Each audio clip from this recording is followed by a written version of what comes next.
Hey everyone, in today's video I'm going to talk about what's been going on in the coin shop here at Minot Coin Bullion.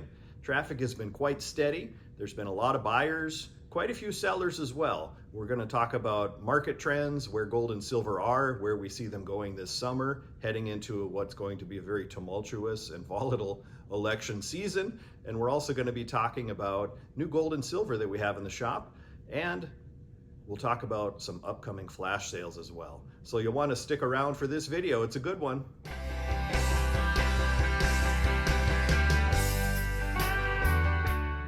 Hey everyone, I wanted to give you an update on how things have been here at Minot Coin Bullion over the last couple of weeks. Needless to say, traffic has been heavy. We've been very busy every day with in-store traffic, online traffic.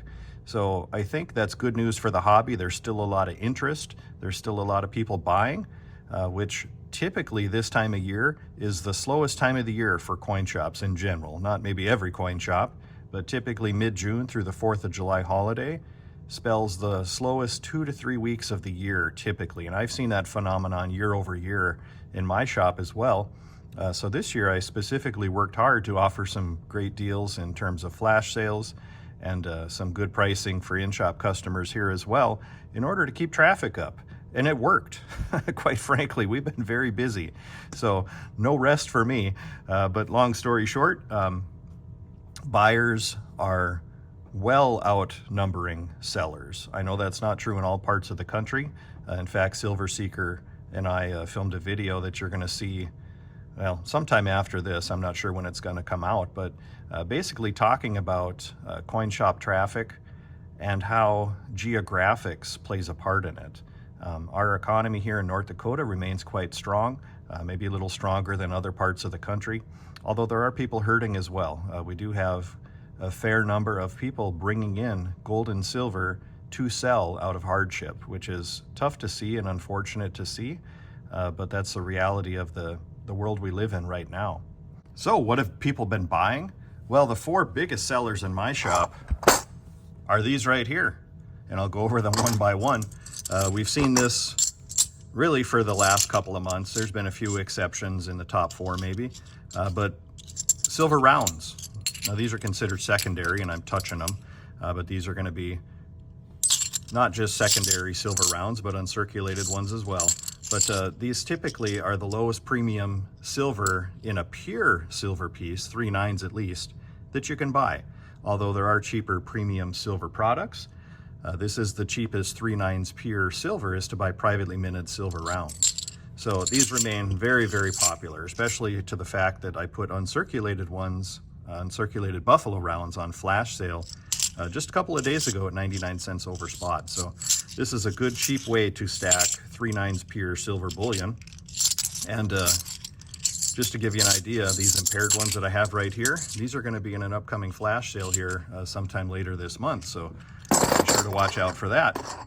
Next popular seller, these are very popular still, and not just Mercury dimes. That's just what I happen to grab, but it's 90% silver coinage, also referred to as junk silver, constitutional silver, pre-1964 silver. But what this is, it's US silver coinage, 1964 and earlier, dimes, quarters, or half dollars, that's by weight 90% silver. Right now, the premiums on this is lower than it is to get a privately minted silver round, so it remains a popular choice for stackers. If you don't have any 90% in your stack, I recommend you get some. I'm not going to tell you you should, because those are strong words, but I recommend that you do. I think everybody should have 90% silver in their stack. And what you see on my hand, that's actually 1 ounce of pure silver, because there's $1.40 face value. There's 14 dimes here. So between this silver round and these 14 dimes, there's equal amounts of silver. The nice thing about the 90% silver, divisibility. You have 14 different potential transactions here with these silver dimes versus 1 with this silver round. So, and the 14 dimes is cheaper than that 1 silver round. So for what it's worth, 90% silver is a good value. That's why it remains real popular here in the shop. And just to give you a sneak peek, our next flash sale is going to be on a specific type of 90% silver, just one type. that we have in excess of, and it's not dimes. There's your hint, but that'll be coming up end of next week, so watch out for that flash sale. Next popular are going to be silver sovereigns. Now these are actually impaired sovereigns. That's why I'm touching them, so don't cringe. These are already impaired. Somebody's already touched them, put milk spots on them, fingerprints, maybe they're scuffed a little bit. But yeah, these, look at these. These are actually the Olympic hockey 2010. Now this one has a terrible fingerprint on it that somebody probably put on it in 2010. But if you guys wonder why should I be careful when handling my uncirculated silver, especially if it's a sovereign coin, well, look no further than this one here. The initial owner of this probably took it out of the tube, stuck their thumb right there. Didn't look like it caused any issues at the moment, but over time, not only did it milk spot, but you can actually see their thumbprint on it right there. So, but 1 ounce silver sovereign coins. What's a sovereign? Well, a sovereign is a government issued silver coin. The ones I just happen to have in my hand here, I have, looks like Austrian. We already talked about this one. Canadian. There's British, and there's Australian. And I think there's another one here from Barbados, maybe. Yeah, here's one from Barbados. But all these are 1 ounce, at least 3/9 pure. Some of them are 4/9 pure. Silver coins that are by an issuing sovereign nation.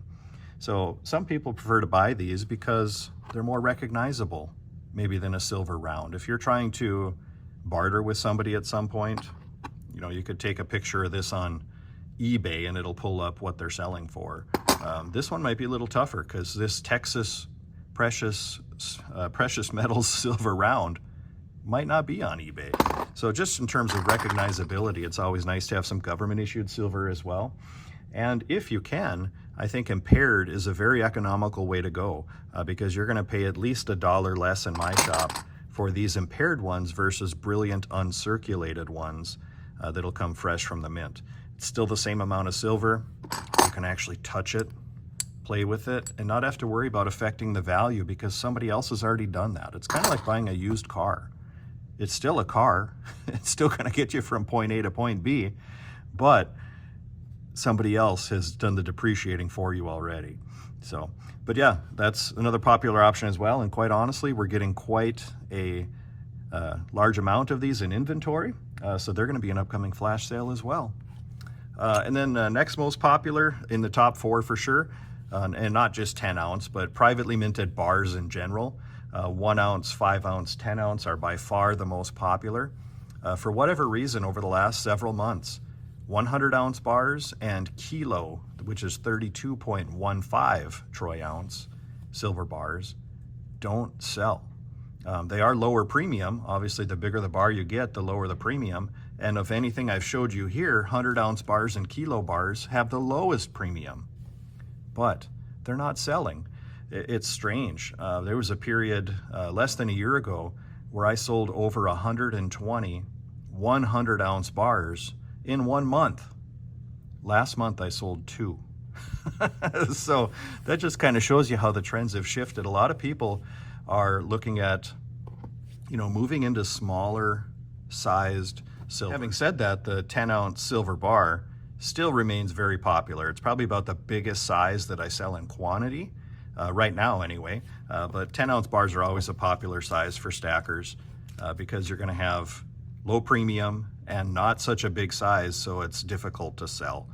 Today these retail for, you know, $310-ish, so that's still a good value in terms of that. And like I said, it's not too big where it's going to be difficult to sell down the road. So that's what customers are buying. So another item that's been selling well in the coin shop too, and I neglected to put one out on the tray, is 1 ounce gold. We actually placed 2 large gold orders over the last couple of weeks in a time that's traditionally very slow in coin shop traffic. So there are still people that are looking at investing. Both of these customers of mine in particular were investing for the first time, and they wanted to buy gold. After giving them all of the information, they both opted for 1 ounce gold bars because of the lower premium. So that's a good way to go. I did caution them, you know, on a sellback. you're gonna get less for a 1 ounce gold bar versus a 1 ounce gold coin. I think that's pretty typical everywhere. But there again, they paid a lesser cost up front. So in a sense, that spread kind of evens itself out. So aside from these 4 silver pieces here, gold is very popular right now as well. 1 ounce gold. So that's what people are buying in the coin shop. As I said, traffic remains very steady. There's rarely a time where I don't have a customer in here with me. What are people selling? So on this trade, there's going to be some examples of what customers have been selling back to us in the shop. Most of the items on these trays were purchased from customers across the counter. Some were sourced from wholesalers. Some were sourced by me through other means. But I had a customer come in just a couple days ago that sold us all of these 1/10 ounce gold coins. Now there's 7 different ones here. I thought that was pretty cool. And there's I think all in total there were 10 that were sold to us, but there were some duplicates, so I just grabbed 1 of each. But he took cash for 2 of them and then did a trade for silver on the other 8.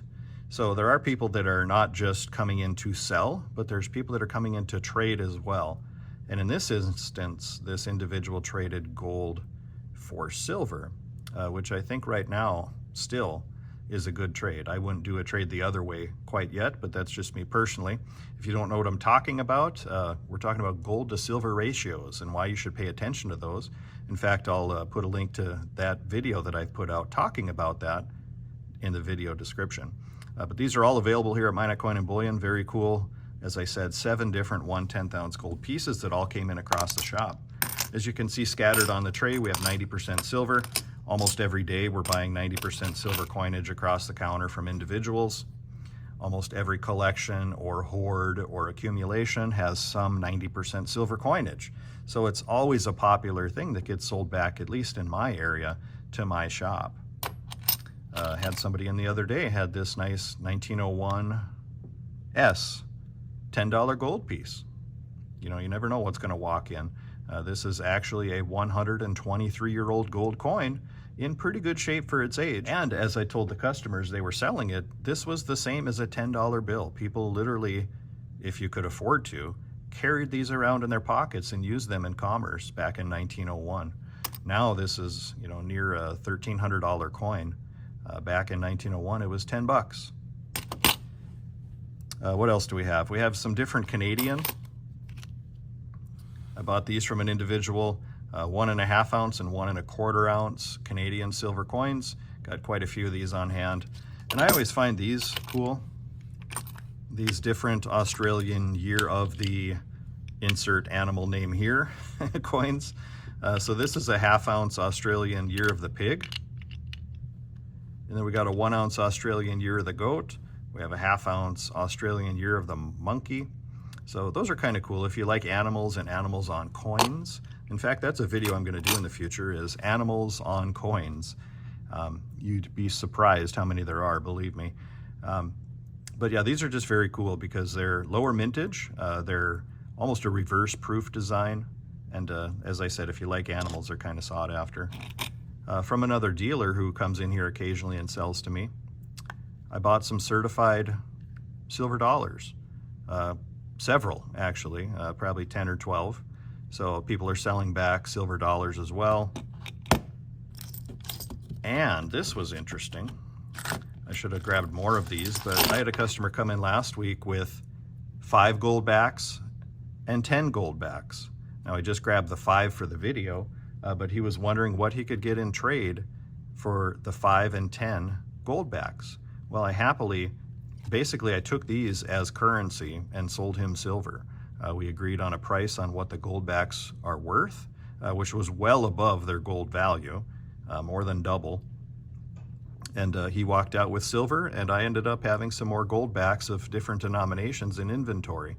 So in my shop, if you have gold backs and you want to spend them, sure, you can spend them here. And I'm sure there's other places. In fact, I know there's other places that take them as well. So, but yeah, that's just kind of a smattering of some things that have come in across the counter at the shop. And as I said, a lot of people are selling to fund fun things, like a vacation or a jet ski, I've had both of those over the last couple of weeks, people tell me, but there are others that are facing some hardship. And it is difficult when people come in because they have to sell. So as you stack, I would encourage you to not stack beyond your financial means. Granted, I believe it's very important that everybody has precious metals in their stack.